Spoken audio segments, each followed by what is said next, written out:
আসসালামু আলাইকুম। Hello everyone, সবাই কেমন আছেন? আশা করি আপনারা সব ভালো আছেন। আমি ভালো আছি বলতে জিহাদ তো অসুস্থ, আর জিহাদের জন্য আমি বেল নিয়ে আসছি। বাজারে গেছিলাম, বেলের শরবত বানাইছি, কিন্তু জিহাদকে অনেক চেষ্টা করতেছিলাম খাওয়ানোর জন্য, কিন্তু জিহাদ খায় না। আর এদিকে আমার আম্মা শুয়ে আছে, আর ওদিকে আমার আপু শুয়ে আছে, আর মাঝখানে জিহাদ শুয়ে আছে। আর জিহাদে বারবারই বলতেছিল, আম্মু আমি বাইরে যাবো, আইসক্রিম খাবো। তো বাইরে নিয়ে গেছি, বেলের শরবত আর খাই নাই। একবারে কি হয়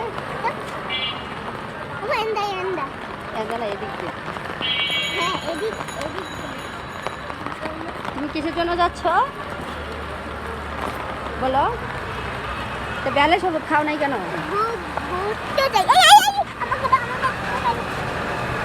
আচ্ছা, বেলের শরবত খাও নাই কেন? হ্যাঁ,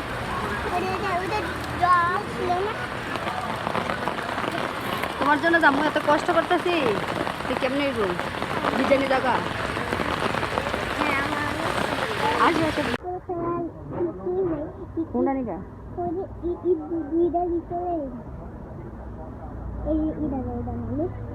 এটা ভালো লাগবে। আরে এটা নর্মাল আইসক্রিম, ললি ললি ললি ভালো লাগবে না, ঠিক আছে।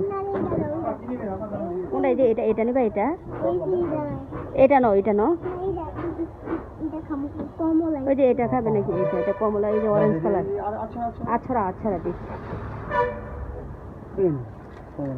দেখি দেখি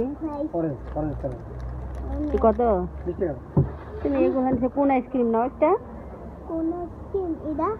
এটা রেখে দাও। কোন আইসক্রিম? ওই যে এগুলো, ওই যে কালকে যে তোমার আব্বু নিচ্ছে যেটা। তাহলে কোনটা নিবা? আচ্ছা থাক, এটাই নিস, টাকাটা রাখি। খাও খাও তো, খাওয়া শুরু করো, এখানে খাওয়া শুরু করো। না বাছা না, এটা ঠান্ডা বইলে যাবি, খাইলো। খোলো, তুমি খোলো, এটা খোলো। হ্যাঁ,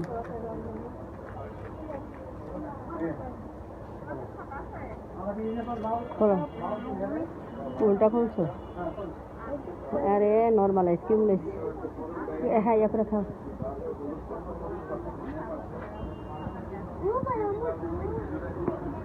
না না না, এরকম মজা। তারপর জিহাদকে ভাত খাওয়াইতে গেছি, জিহাদ বলছে ভাত খাবে না, আমি আর চিংড়ি মাছ খাবো। তারপর বাসায় 2টা চিংড়ি মাছ ছিল, আর রমজান মাসে যে আনছিলাম আর খাওয়া হয় নাই। আমার আপুর জন্য ভাবছি রেখে দেবো, আপু খাবে, কিন্তু জিহাদ বলতেছিল, বায়না করতেছিল আমি কিছু খাবো না, আমাকে চিংড়ি মাছ ভাজা দাও। তো ছেলে যা বলে তাই তো করতে হয়, আমার ছেলে অসুস্থ, খাবার দাবার একদমই করতেছিল না। তারপর আমি চলে গেছি চিংড়ি মাছ ভাজার জন্য।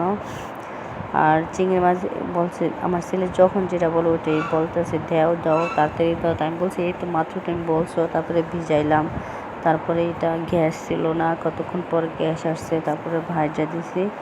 আর জিহাদকে এই যে এদিক দিয়া চিংড়ি মাছ ভাজা দিয়েছি, বারবারই আমাকে বলতেছিল চিংড়ি মাছ ভাজা হয়েছে কি না। আর অনেক কষ্ট করে ভিডিওটা মেক করছি। যাদের ভালো লাগে সবাই লাইক কমেন্ট শেয়ার করে দেবেন, আমার সাবস্ক্রাইব করে দেবেন, পাশে থেকে ব্ল্যাক বাটনে ক্লিক করে দেবেন, আর সবাই ভালোবাসা দিবেন। আর এই তো বিকালবেলা রাত্রে রান্নাবাড়ি, এখানে আমি মোয়া মাছ নিয়ে আসছিলাম আমার আপুর জন্য। আপু তো বড় মাছ খায় না, আর এই রান্নাটা আমার কাছে অনেক অনেক ভালো লাগে। আপুর কাছে কেমন লাগে জানি না, একটু চেষ্টা করছি আপুর মতো রান্না করার জন্য, যদি ভালো হয় আর কি। আর এই যে এই তরকারিটা রান্না করলে বেশি নড়াচড়া করা যায় না, তাহলে মাছগুলো ভাঙা যায়। এটা মাইকা সব মশলা দিয়ে একদম এটা রান্না করে নিয়েছি। আর আপুর রোজা রাখছে, এখানে ইফতার বানানোর জন্য সব কিছু রেডি করে রাখছি। আর এই যে এখানে সাদা বুট সব কিছু সিদ্ধ করার জন্য।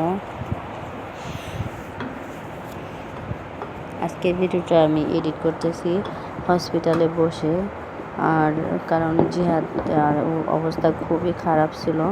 তারপর জিহাদকে আমি অন্য একটা ডাক্তারের কাছে নিয়ে আসি। উনি বলছে আপনার ছেলেকে যদি সুস্থ করতে চান তাড়াতাড়ি, তাহলে আপনি একটা কাজ করেন, দ্রুত ভর্তি করে ফেলেন। তারপরে আমি ভর্তি করাই ফেললাম। আর এখান থেকে আমি অনেক কষ্ট করে ভিডিওটা মেক করছি, আর কিছু করার নাই, এই প্ল্যাটফর্মে যেহেতু কাজ করি আমাকে ভিডিও দিতেই হবে। আর সবাই দোয়া করবেন, জিহাদের পরিস্থিতি ওরকম ভালো না, আল্লাহ যাতে যত অসুস্থ এই হোক আল্লাহ যাতে নেখায়েত বাড়ায় দেয়, ওরকম দোয়া করবেন, আমার হায়াত দেয় আল্লাহর কাছে, এটাই আমার চাওয়া, আর কিছু চাওয়ার নাই।